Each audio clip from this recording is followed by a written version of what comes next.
see it kind of just grind. You can hear it. Not the pan, but see when you get behind here, you can see that thing just eating up. See how it's kind of catching, vibrating when we turn it. So she's pretty spent. All right, now we've got some new parts back on. We got the Rancho coilovers. We just kept the stock control arms, they're fine. Bent or nothing. Pressed in a new ball joint. Snap ring on it there. Make sure you always put the snap ring on. That's bolted back up. New CVs. Got new tie rod in. New sway bar end links. New hubs. I'm gonna clean all that up here in a little bit. New lower ball joints. We already tightened those up. Those are 15s. This one's a 19.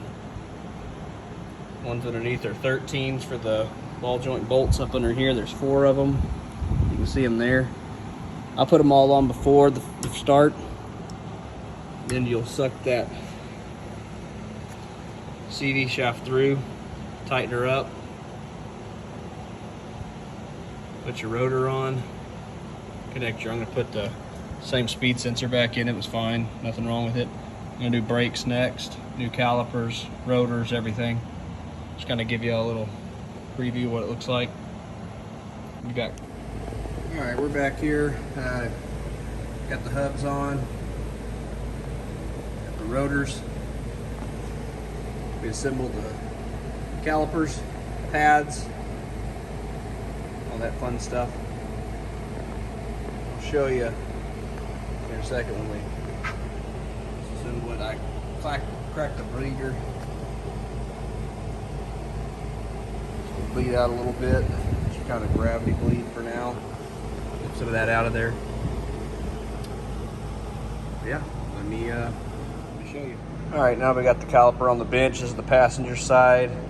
There's your inlet where your line will go. You thread it in. Bleeder valve here. These kind of acts as your holder plunger kind of thing. Remember the clips here. Let me show you.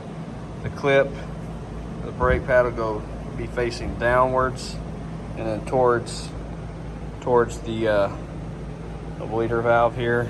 Once you got that in, obviously both sides, you'll take this little wing tool here.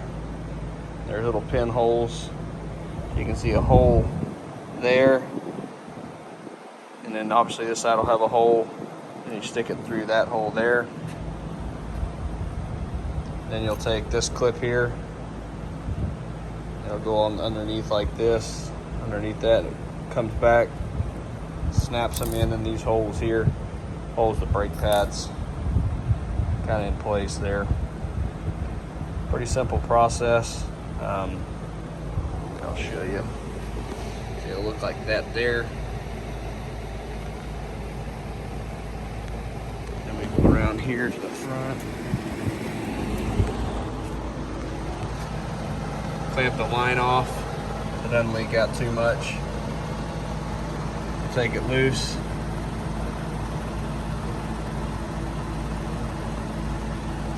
Bleed it out.